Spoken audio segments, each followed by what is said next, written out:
I can't stay here. Julia. I want to leave.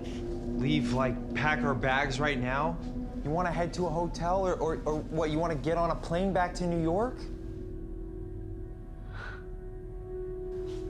Please just tell me what you want me to do. I want you to fucking believe me! God.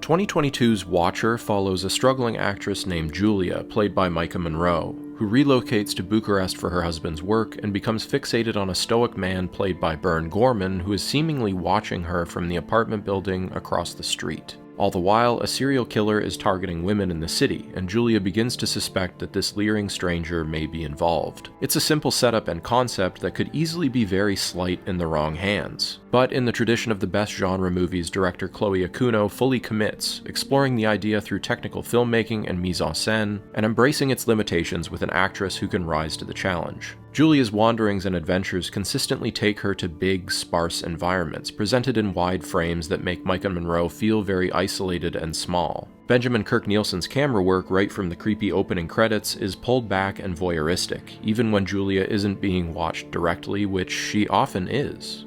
Sometimes even by the art direction. It's not necessarily antithetical to the film's goal to have you occasionally notice how beautiful Micah is, but are you watching her with the same gaze that the villain is? On that note, sometimes, just for a moment, she looks into the camera and back at you. It goes without saying that the film is sumptuously photographed, with lush and high-contrast images that effortlessly transition us between bright days and the shadowy, warm, lamplit glow of night. Sound design plays a big role too in what often feels like a quiet, Vertigo-esque traipse through the city, with locations that initially greet us with a warm, familiar ambience, like this convenience store, being slowly corrupted by the Watcher's presence.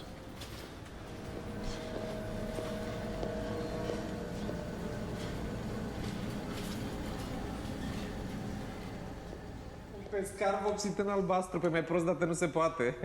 Poate era albastru că s-a înnecat. Ce căcat, un pescar zombie care vinde copiilor fructe de mare stricate? While the initial script took place in New York City, relocating the action to Romania provides another source of tension and confusion, with the language barrier also making Julia feel like an outsider, and preventing her from fully grasping certain information. Many simple moments that we know logically are innocent, like her husband putting his hands on her head, are just made to feel weird in how they're shot and presented to us. It's a subtle tactic mined for increasing tension as we go further into Julia's troubled headspace. The film's many side characters are just obnoxious and unself-aware enough to make you as uneasy as she is, but none of this ever goes so far that it becomes surreal or feels too much.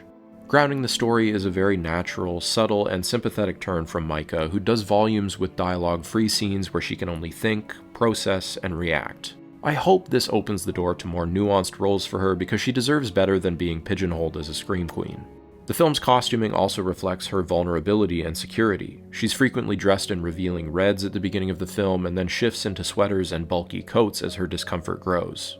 All these elements of Watcher's filmmaking synthesize to convince us that Julia is in peril and that something horrible is going to happen. But the more logical, practical explanations of the strange events that befall her do make us doubt the danger as much as she doubts herself. The film has so many very, very small scenes, like the handshake when this fucker complains to the police about her, that feel huge and anxiety-inducing.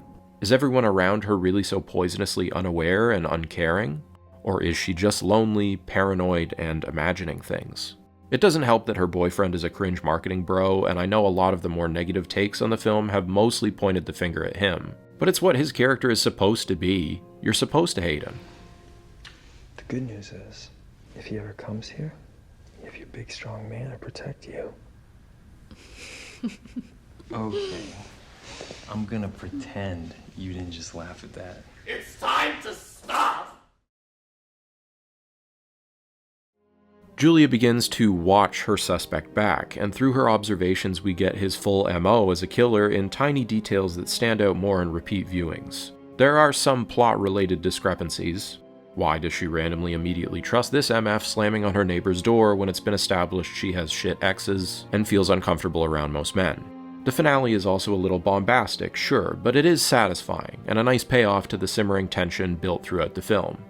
The subway scene is maybe the ultimate embodiment of what this movie does so well. As the watcher confronts Julia and explains his own compulsion to watch people, we realize their similarities. Like her, he's lonely and frequently cut off from his only other close human connection. There's a small moment of, oh, it's this movie now?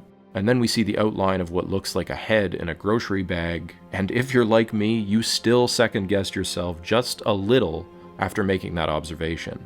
Congratulations, you have been successfully gaslit.